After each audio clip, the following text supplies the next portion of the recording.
Okay, I think people are just now clicking through and beginning to join this broadcast. I'm going to give them just a moment. I apologize to everyone for the delay.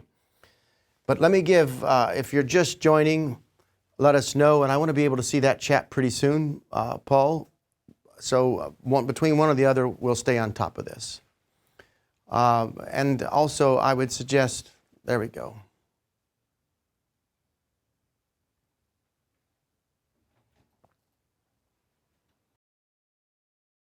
I'm watching them come in. Are we good to go? Have people begun to join yet? We're giving you just a second. We had a technical difficulty in the studio. This is a very sophisticated, state-of-the-art studio, but we had problems. The morning has been special. I could tell you more, and I will from some of our old friends in person, but I see some people coming on. Joshua, good to see you, and Michael, and Bernie, and Alex, and the rest of you. Stephen, good to see you also. I'm going to start firing up here, and for those that come in later, they'll be able to replay and catch the pieces that we've been missing. So we're working on this piece, Clarity Trumps Persuasion. 5 examples where clarity soundly beat out persuasion tactics. Camus, welcome. I'm glad that you've joined us, and it looks like rugby web design. We're going to try to let anyone know coming over to the other link to join us here. Because of the difficulties that we had last week, we created 2 versions to protect ourselves in case we had the lightning strike twice, which it did. And so let's just keep rolling. I want to cut through all the research and take you straight to an ad. Can everyone see the ad in front of me? This is a Facebook ad. We're going to be building a campaign around this ad together as we create a hypothesis before we go forward. And you'll notice some pieces that we'll point out later. We've selected 1% of the U.S. Sort of a lookalike audience created from our MECLABS subscriber list. And you'll see in the diagram there's various character limits that we have to work with. We've also chosen from one of 2 different ad formats. We're going to be either using the image or the video ad, but not the carousel. And then there's some collateral options. I will come back to this slide, but the point is what we're going to learn today should help you as we contemplate the most important, most effective way we can approach creating this campaign. Now, that brings me to the point of the entire broadcast. In fact, this first section addresses the most pervasive problem in digital messaging. And you may recall, if you've been on this before, that we talked about how to construct a hypothesis. I think this was 2 sessions ago. You can see the replay with the link that I have here. Then again, I want to take that content and imagine you, in just a few minutes, applying it to this particular campaign. We're going to create a hypothesis for this version of the ad. We'll have that as the new control. Now, as you think about that, I also would point out that then we're going to run the experiment, learn together, and report on the data. We did this 1 session ago, and you may remember we had a 96% increase in total click-through using the hypothesis that you created. So a test is about to be developed together in this program, but I want to first of all think about the methodology that we're going to employ in order to achieve a victory with our test. And as you think about that, I want to show you 3 pages and see if you can find what they have in common. Here's the first. There's something very wrong in the first 4 inches of this page, and it's exacerbated by the middle section. So look at that and think about that. And Robert, good to have you in. And Kervin, good to have you. And Rhonda and all of you. I'll tell you what, if you can look at this page, tell me what you think might be the principal problem. So I'm watching. There's a slight delay between when I ask and when you reply. But I see Jason Henderson just said, hello, Flint. Jason, big Jason, good to have you on this time, Jason. And you know, Clarity Trumps Persuasion is something you've heard us talk about many times. What's different this time is we're going to apply that as we think about how to construct the ad that we're going to run. This is all part of the cognitive psychology of the decision process. And for those of you who are not familiar with MECLABS, we have spent $138 billion in more than 20 years conducting research to understand how people choose, what decisions they make, how do they select one option over the other. Jason's been through much of our training in that. Many of you who are joining us have been through some of that. So apply to this page. What's wrong with the first 4 inches? The value proposition, Joshua says, does not propose value. And Joshua, you put your finger right on something. I have no idea what they're offering. critical piece, and we're going to explain. Beneath that is a principle. Let's look at another page because we're trying to find commonality. Again, here's a page, and there's a problem with the first 4 inches. Now, the problem is exacerbated by the design of the page, but let's just stay with the top. What is the issue with the first 4 inches? No, pardon me? Oh, it's an email. This second page is an email that you're looking at. It seems negative. Someone said, no unique selling proposition, somebody said. You don't know what the headline means. Very important. Now let's put that together with what Joshua said. I don't know what you're offering. And then on Zeus, I hope I'm pronouncing your name correctly. If not, you can let me know how to do that right. You say you don't know what that headline actually means. There's a pattern here. You're getting there. And Leah, she asked the same question. What is it? So now I'm going to show you yet another. This is a company based in Colombia, but they sell in the U.S. markets and around the world. And they've done a good job. This is not a bad page. But let's drill down on it and let's look at it again. What's wrong with the first 4 inches of this page? As you're thinking about that, I'll be interested to see what your comments are. Austin Spence says, clarity trumps persuasion. Hey, Austin, it's good to have you on the call. Excellent to have you on the call. And Austin says, if you don't understand what someone is selling, you don't trust what they're selling. Good point. Anybody else?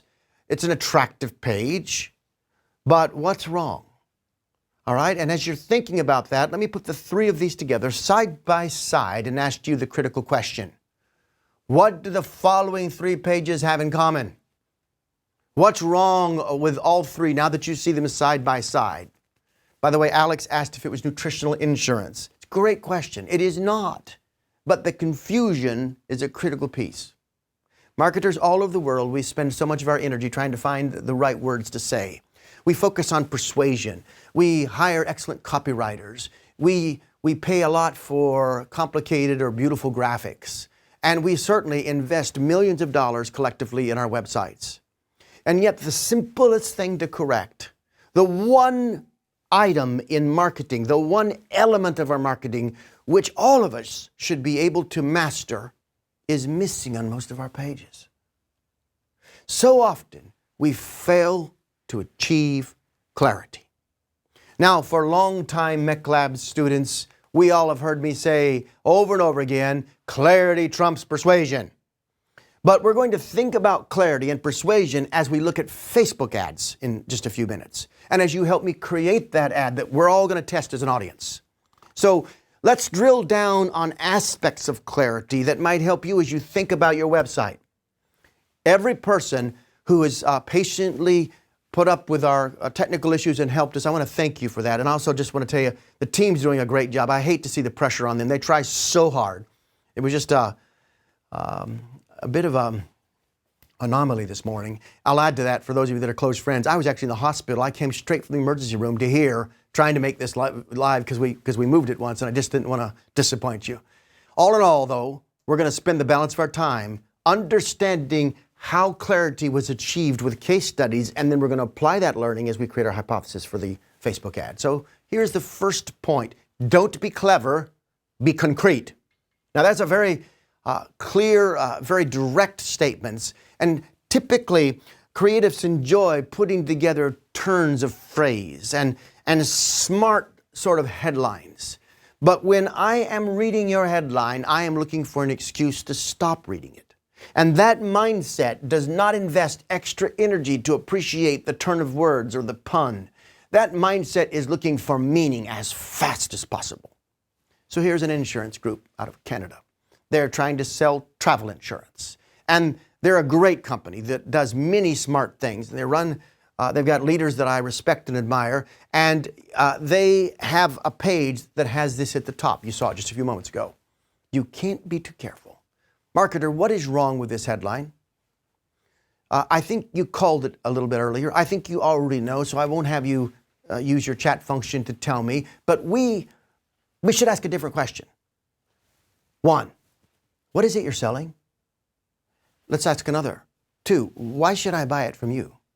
3, more importantly, why should I give you any more of my attention? What good is the waste of character space that thinks you can't be too careful is worth my attention or energy? We've heard that our whole life. It's a cliche. I don't need you to put it at the top of a web page and hammer me over the head with it.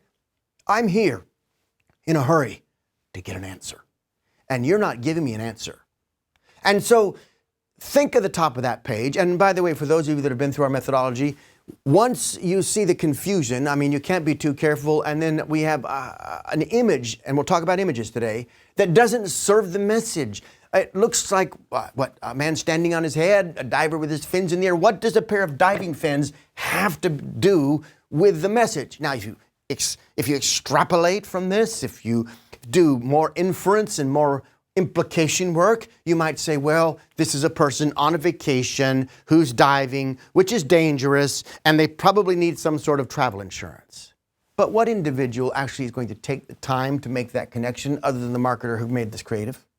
The reality is, it's way too much work to get to the meaning. And then it only gets harder because underneath it, there are 3 options and you don't even understand which one you need to pay attention to and how it connects to the large gray box at the bottom. Now, I could go on and on, but we don't have time because we have a campaign to build. What I do want to show you is the new page. And if you look at the new page, it does some things very differently. We're only going to focus on one. Let's look at the headline.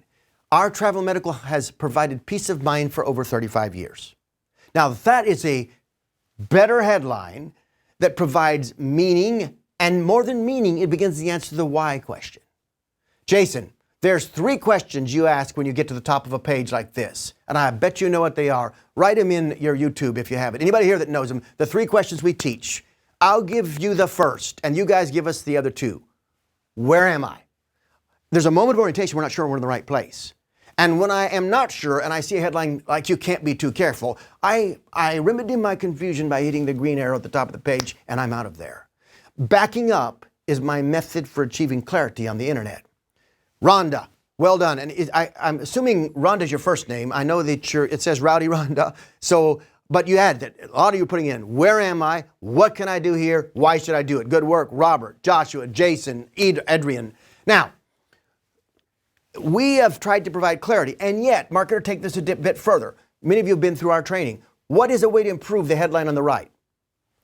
Take the one right there on the top. In fact, 4 or 5 sessions ago, I taught headline writing.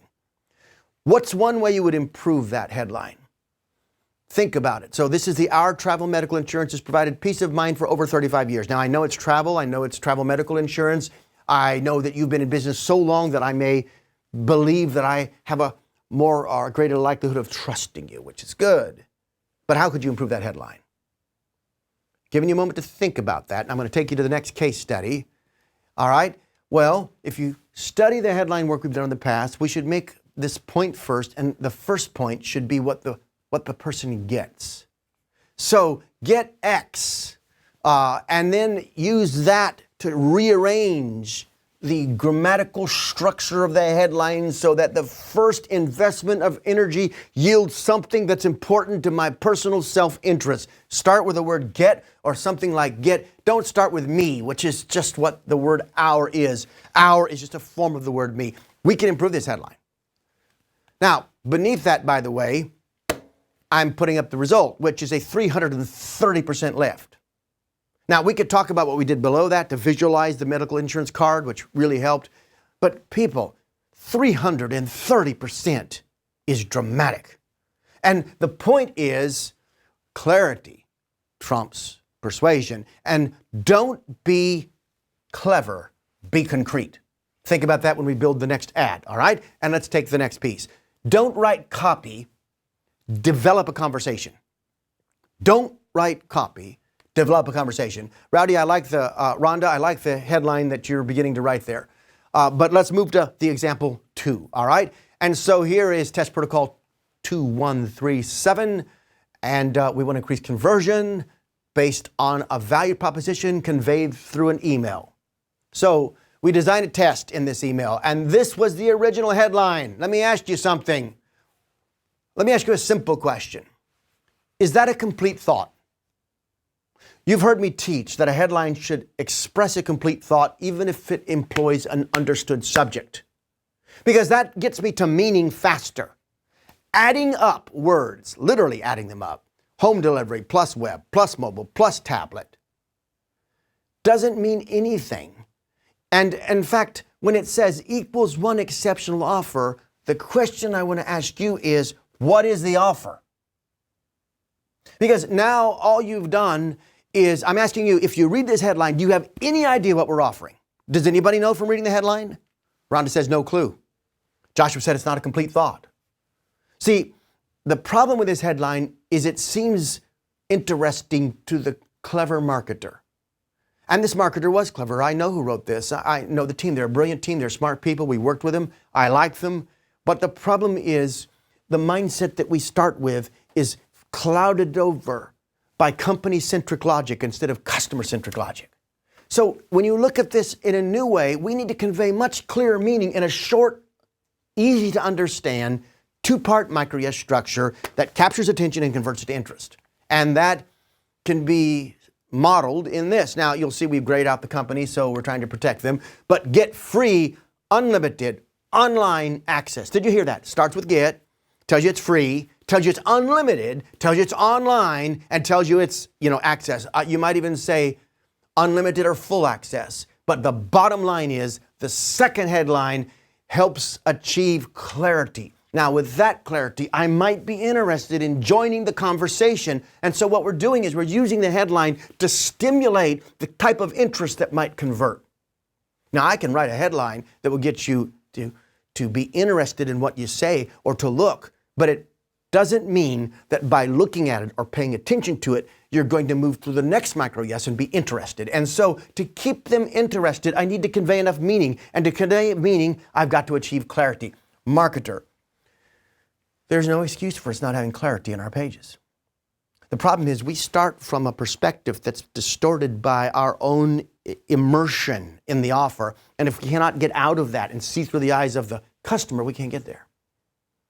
Again, I say this because, again, I have people on the line who've heard me teach this and people who are hearing it for the first time. But for both groups, we need to employ this in just a few moments as we start beating up and creating a new ad. So here it is, the two side by side, and the result, 181%. That's a huge difference. By the way, that's a conversion number. We're not talking click-through, we're talking conversion. Let's go to the next. Don't make claims, foster conclusions. Something I've taught before, but most marketers don't understand it. We use our words not to explain. We use it to proclaim. So we become all proclamation and no explanation. And what does that do? Well, it just hurls words at people at a noise volume that we hope will somehow beat down their defenses. It's a poor way to do it. Clarity trumps persuasion, and we're going to need clarity in the ad that we write. So back to the nutritional offering. It's just good copy. These are smart guys. And the CEO of the company is a good direct marketer. And I'm not in any way wanting to make them look bad. They're very smart, and they've done very well. And this is good copy. Boost your energy and metabolism, improve digestion, detoxify and alkalize, save time and money. But there's one thing missing here, because you can all admit that stuff that we all want, that's good, that sounds good. They've done a way better job with their copy than some of the other examples and the many that we've seen.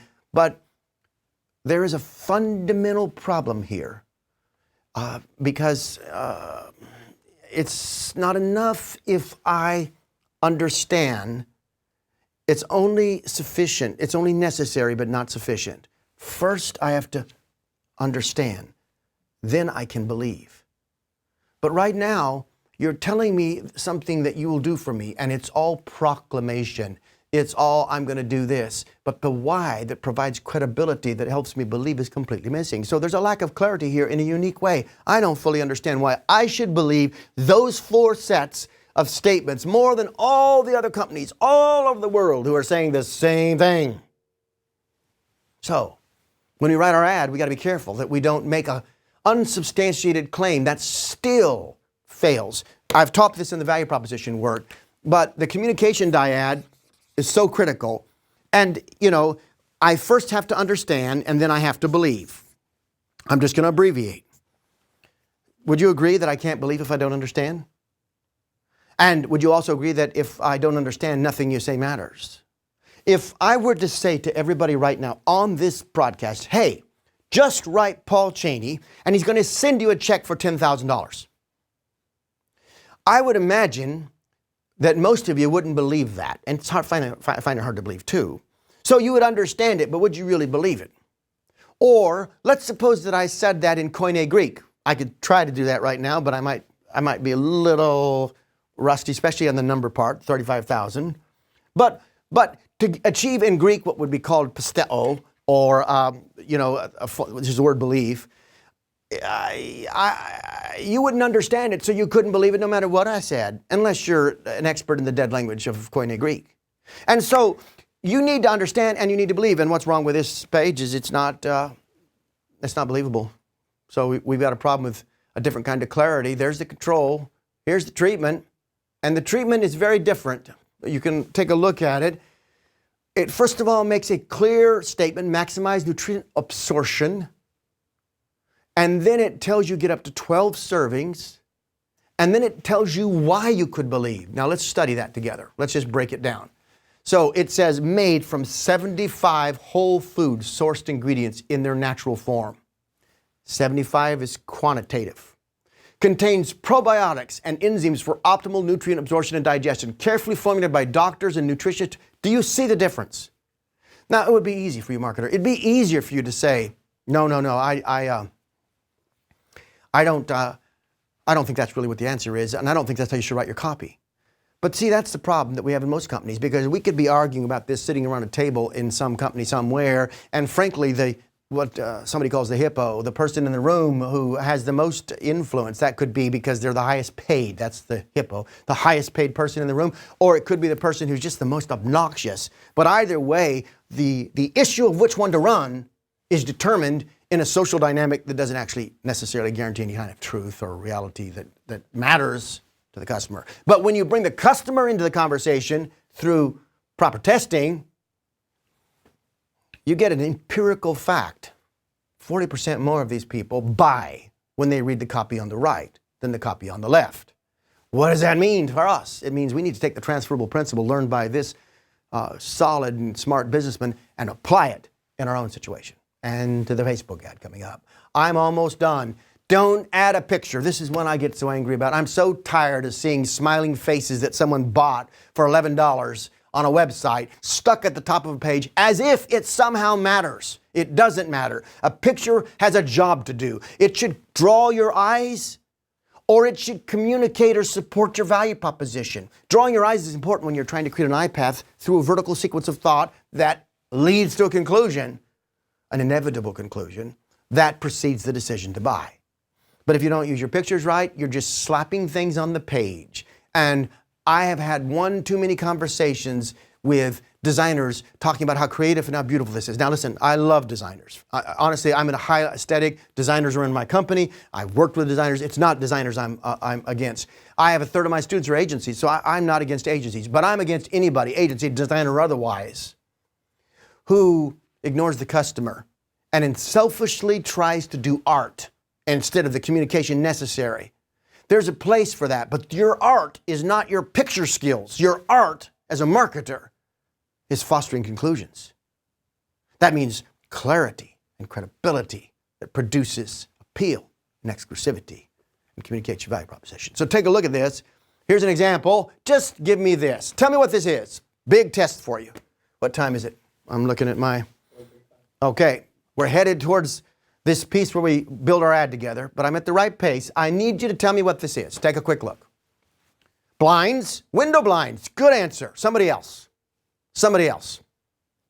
Joshua says blinds. Robert says blinds. Rugby says a server cabinet. Interesting theory. Lockers. Christy says lockers. Cindy says a grate.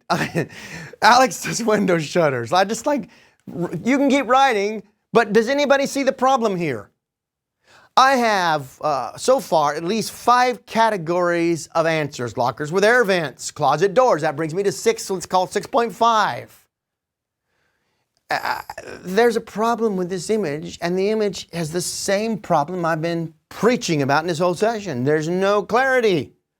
We can't even agree on what it is. Most of us think it's lockers if you look at the replies coming in. I'll just tell you, one person got it right. It's servers. Now, let me explain something to you. The rest of you are not wrong, because it could be any of those things. I'll tell you who's wrong is the marketer who designed the top of this page. And no offense to them, they're a research partner that did great work, and they have a solid company. They experienced the marketer's blind spot, something I've taught about elsewhere. We can give you links to it if you want to know, watch a lecture on it. But the marketer's blind spot keeps you from being able to see that page, see that picture the way it's being seen by us right now.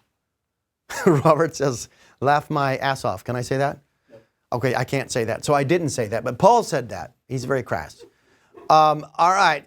Now, take a look at the new page. Can anybody tell that's a server? Looks a lot more like a server, doesn't it? And look at the whole design. All of it's about clarity. And what is the difference? I remember this. 189%. It cash flowed the entire research project. Just the difference in response rates.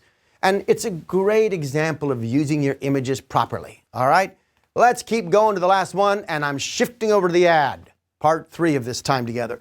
But the last one is don't overcomplicate. Simplify. And one of the easiest ways to do that is through layers and sequence. A layer allows me to click through when I'm interested, but it doesn't bother with me the information if I'm not.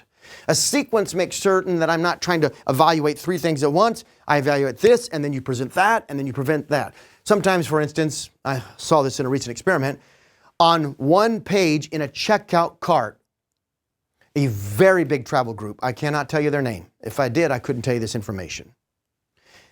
On this checkout page, they spent all this money, and it's the final page where you push the button and the credit card is charged. And on that page, they lost 97%. Now, if you think about that, that's not a problem. It's an atrocity.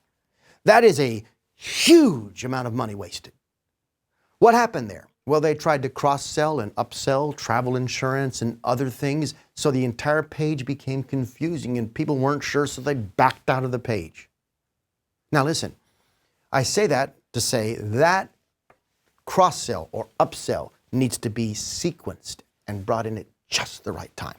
So let's look at a different example. Big company, great company. Here you go. Would you know from looking at this which one to order? Now, let me give them a little bit of credit. You probably would get a general idea if you worked really hard to study that and really spent some time trying to think about the differences between those offers. And they were students, and so you can see they've highlighted one option, and they're really good people. We're great friends to this day. But we needed a way to make the decision process easier.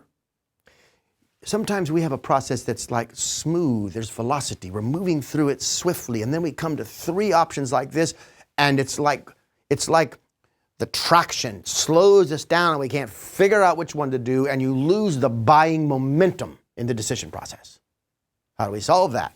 Well, here's how we did it. There's control, here's treatment. Now you see the same content, just organized in a way that provides visual acuity and makes it easier for me to quickly see which one is best for me. Now, that doesn't always mean that a chart or a table is the best way, but in this case, it was the easiest way to organize all that information and make it clear. And of course, it led to an impact, 112% increase. So think about those principles. We've talked about several of them. And think about how they can apply to your current page. In fact, the first 4 inches is a great place to start, but it applies throughout your page. And you can go back and watch this again. You can pull the principles out, but we've got a test design, and this is the fun part. And this page is to let you know that if you want to know more about how we do this and design these tests, we have just launched. Is this our new one?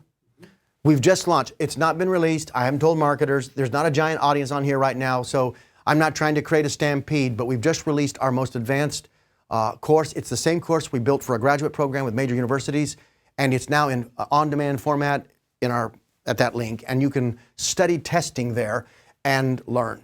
The other thing is, have we kept the price the same? Now, guys, I'm not just saying this is a gimmick. I didn't ask him that I just want to say, I want to be real on these. That's not a cue or a plan. We're going to raise it. I don't even know what we're going to raise it to because we're not releasing this. But I wanted to put it in the audience today because you guys are hardcore. If you want to get it and get it the price of the old course, You can, and just keep in mind, this one has got twice as much content as the old course. A lot more science. And so if you want it, there it is. All right, let's keep going. Now, the marketer as philosopher, this is a landing page. I just want you to see the landing page because we're going to build an ad in Facebook for this landing page. All right? And from this landing page, we have extracted some critical pieces that may help you think about the ad and the questions I'm going to ask you. 25 years of research, $138 million, meticulously handcrafted, so on and so on. It is, by the way, it's like made by the same people who bind Bibles, and each one is handmade. There's a video that explains that. You can see it on the page. And it's signed, it's pre-released. So my point is not to sell the book. I'm really not. But I can't. Last week I asked you if you would submit me some of your own sites that I could run tests on, and you didn't send me any that I could work with, and so we had to pull one of our own. If you send me one, then we'll use yours next week. But when I use one of mine, I can share all the data, and I'm not afraid to do so and let you see all the inside track. So that's why we use this. What you're seeing is the page, and you can see, you can see where it's at. And we just had a group delivered. We were out of our 5th printing. So take a look at the page, and now come back as we scan down, and it is restocked, Adrian. We just got them in. We just got them in. We're out of our 5th printing. It's not even hitting the stands until probably February is when it's going to be everywhere. We spent 4 years testing. So let's keep going. Left side. This is the ad. Now, we need to be aware of the limitations. The audience comes from 1% users, 1% of the U.S. audience, and it was extracted as lookalikes from our active subscribers. Think about this when you write the ads. So they're the kind of people who go to the MECLABS site or MECLABS Facebook, and who subscribe to the MECLABS Facebook, or pardon me, newsletter. All right, and that's when I look off camera. That's Paul over here. And by the way, Paul is sitting with me, and he is key in content. He's leads our marketing efforts, and he's a great writer too, a poet. And over on my left, you can't see him, is one of our new data scientists. His name is Chris Humphrey, and he's in here watching his first YouTube live piece with us. And Cliff is the executive producer of this. He's out there with another young man named Benaiah, who is very instrumental in all of this. So I just want to say thank you. Let's go on to the 3rd piece. Okay, here we go. Ad formats. We'll only be using the image or video ad format or collateral. How many of you are running Facebook ads right now? Can you just quickly let me know? Just let me know. If you're running Facebook ads and you have some experience, tell us using the live chat feature so we can get a sense of your experience. It doesn't matter if you don't have Facebook skills, because we're still just getting the message right together.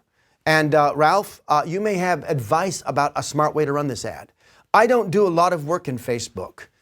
Some of my team members do. So you may even think of ways to improve the approach. Right now we're going to work on the messaging, but I see that Ralph runs Facebook ads, Robert does, Adrian does, and so on. Now, let's build a hypothesis. Jason, if you're still with us, this is your bread and butter, man. And think with me, and all the rest of you on here that have thought about this. What is the best way to sell this this ad? And remember, we're not selling the book. What are we selling? Somebody tell me what we're selling with this ad. What are we selling? Some of you who have been through our training, what are we selling? I'm watching for it. Think about it. Dazzle me with your answers. What are we really selling with this ad? Any ideas? Adrian wrote, somebody said outcome, somebody said knowledge, somebody said results. All right, I love it. Keep thinking. Keep thinking. I haven't heard the answer yet that I want. I've heard smart answers, but not the answer I want yet. What else? What are we selling with this ad? Practical skills. All right, let me help you. We're selling one thing only. We're selling a click. Now think about that. Nobody's going to buy any of those good things that you talked about. Outcomes, knowledge, results, practical skills, confidence. All of that comes when you get to the landing page and you buy the resulting customer experience, a phrase coined by Michael Lanning. But in a Facebook ad, I'm just trying to get you to do one thing. Click. Then when you get to the landing page, I'm selling the book. And As I sell the book, I'm really selling, as you've pointed out in some of your ideas, a resulting customer experience. What is the book doing? What experience is it creating for you? But let's back all the way up to the Facebook ad. If you don't click, nothing else happens. Now, here's a way I could get people to click that wouldn't work. I could say, click here for $50. But when they got to the page, there wouldn't be $50. I could say, click here for a picture of Paul without his shirt on. But when they got to the page, I most definitely can assure you there would not be a picture of Paul with his shirt off. So I could sell the click, but the trick is I have to sell a click that will convert to interest when they get to the page. So that makes it far more challenging. So if I'm trying to sell a click, I only need to tell you enough in this ad to get you curious enough or interested enough with the right kind of directional interest.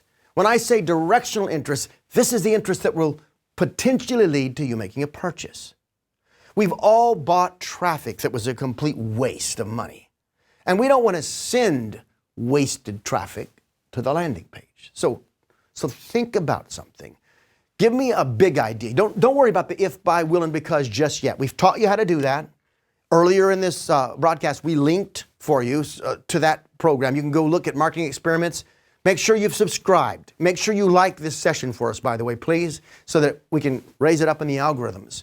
And make sure you have notices turned on, because we do some of these by announcing them and some we just go straight through YouTube without announcing. And the only way you'd know it is if you've got notices turned on when you subscribe. And we're watching. We're actually testing to see. We've run some with no sends to our list. And we're actually testing, do we need to send to our list? Can we do it just with YouTube? What's the differential? We're learning all sorts of things. We'll share all that with you on YouTube, what we're learning about YouTube as this grand experiment continues. But for now, I'm back to Facebook. All right? What's the best way, do you think, to approach selling this ad? Any ideas? Think about what message, and start with just thinking about the top of the page. If you're working on a headline, what would you use? What would you say there that you think could get people interested enough not to buy the book, to click? Hear me thoughts. Steve says, promises of a different point of view. Okay, I'm keeping watching. Adrian. Oh, I like that face you sent, Adrian. I don't know if I'm pronouncing your name right, if it's an E or Adrian, but I'm doing my best. All right? Any ideas about what to put in this ad? I need you to give me a winning hypothesis. You did last time. You got a 96% increase last time, so I was pretty impressed. An uncommon approach to profitable marketing. Thank you, Ralph.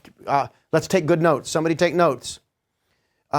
I learned so much from you, from my audience. That tells me something about how you view it. If you've read the book, let us know that. I know some of you read it. Some of you probably haven't heard of it before. Become the Socrates of marketing. Robert, that's an interesting headline. How interesting. All right. Double your income by changing your thinking. Good. It's Bonji, but I don't know what your real name is, Bonji, but I'm glad to have you. I've seen you before, I think, on here. And Rugby Web Design, start with what you can get from the book. Good. And I think that's what we're moving towards. Learn how to scientifically optimize your marketing today. All right? Adrian, good. Somebody else, keep going. You're doing well. We're going to study all of these and construct a hypothesis. We're going to run this test. And then on the next broadcast next week, I'll lay it out for you. I'm lecturing next week, and I'll be, I think, among other places, Philadelphia.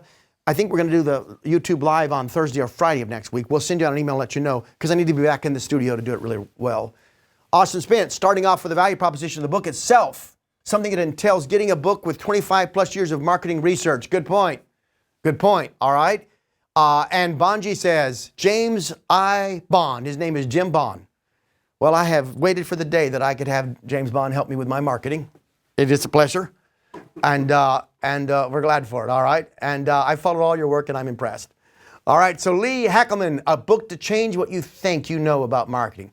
I'm interested in how you're writing these headlines. It tells me a little bit about how you think about what we teach, our content, the book. It really is insightful. Know what your customer wants, says Onzies. How interesting. How interesting. Somebody else. Any other ideas? Now, I'm going to rephrase the question. Wait, here comes something from Joshua. Improve conversions by getting into the head of your customers. All right? That's an interesting approach too, Joshua. Good, good. So, how many of you have actually read the book? Let me know if you've read it. 10x profits with clarity for your clients. Kervin, there's a new approach. And Robert says, find out how the world's most thoughtful marketer generates millions of dollars for his clients. How interesting, Robert, and thank you for the indirect comment. Not most effective marketer, but thoughtful I could go with. All right, everything you were taught about persuasion is wrong. The contrarian approach, Ralph, I like it. And have read excerpts only, said Adrian. All right. I'm only finding that out to see because knowing a little bit about the book tells me a little bit about how you approach it. I'll tell you this, if you're going to buy it and you're looking for a how-to book, don't buy it. This is a why-so book. And so I wouldn't want to disappoint you. If you want to get deep and reflect on the meaning of marketing and your role as a marketer, it's very different. All right, let me keep going. I was trying to avoid an unsubstantiated claim by making the headline more vague. I got it, Robert. I got it. I appreciate it. I'm just teasing you too. All right, so putting all this together, can you guys all see these headlines coming in? Has anybody seen one from someone that they really liked? If you like something someone else wrote, take a moment and tell me the favorite one that you see that you didn't write. I want to see if I have more than one people here agree. So if you just look at the last 10 or 15 chats, you'll see additional headlines. Pick someone's besides your own and say, I like this one. You can just name the person if that's easier. Say, I like Kervin's. Let me know which ones you like. Because when we're done, we're going to take all of your thinking, package it up, craft it into a coherent hypothesis, and get our test running. All right? So pick improve conversions by getting ahead of your customers. All right? So Rugby, I saw who you said she is backing up pick improve conversions. I don't know who said that. Joshua said it. Okay, good. Adrian was on the waiting list for the book, so surprised that it's now restocked. Yeah, it's just back in, Adrian. We just got a delivery yesterday. Steve Parnell, Kervin's headline fits Facebook advertising well. Good, good, all right. I like improved conversions by getting ahead of your customers. This is Ralph. Christy says, I like Ralph's an uncommon approach to profitable marketing. It's a cool turn of words. And Rhonda, will you tell me once and for all, I assume your first name is Rhonda. If that's so, just type in yes, because when I see on here again, I'll try to remember that. They're signaling me in the studio that where my time is at. Joshua said he's a fan of uncommon approach. And as I saw here, Rhonda liked Roberts. And Robert liked the mind of your customer is the secret to marketing success. How interesting. How interesting. Good. All right. So thanks, Rhonda, by the way. So, all right. I've got a bunch of good ideas here.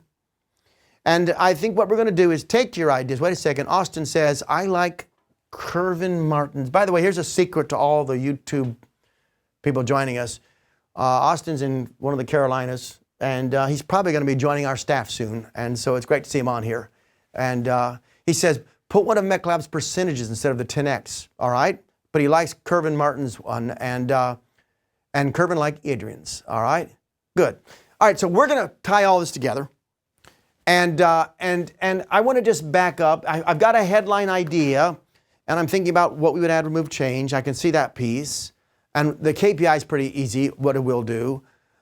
So let me just take and cash in. If you wrote a headline, tell me what it is you believe about the customer. This is the last thing we're going to do. It's very important.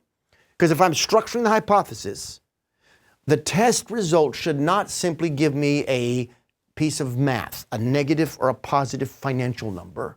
It should give me an insight. And when you structure the hypothesis right, you build a compounding understanding of how your customer chooses. And when you really grasp that, you have the power to explode your business.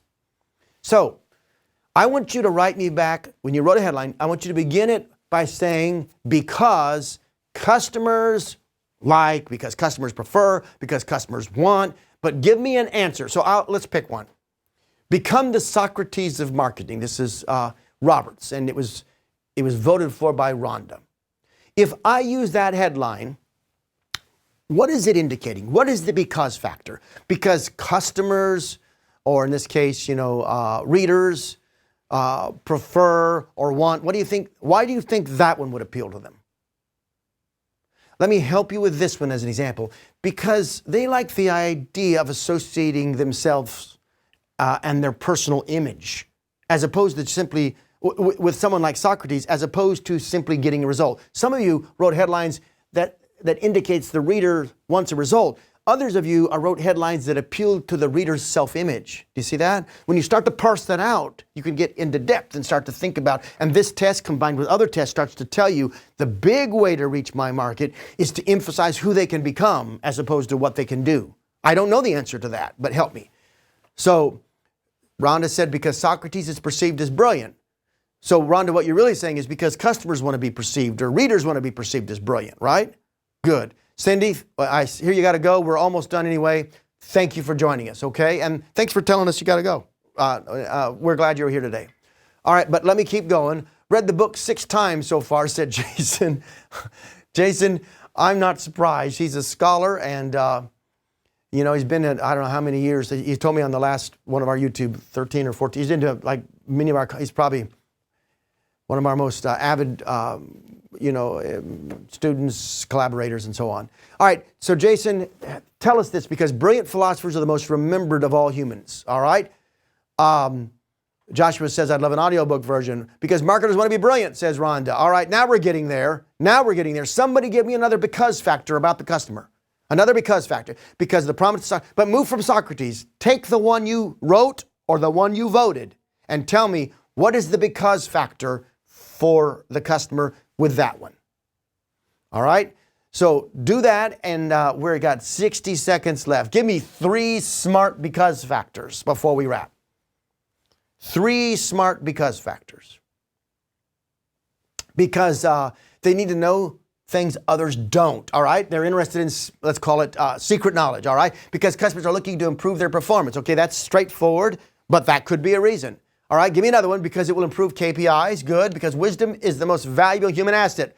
Robert, I agree. Because it's what works today. There's another one, because you got to do more than that. You can't say because it's what works today, because tie it to the customer. Because customers want what works today, something like that.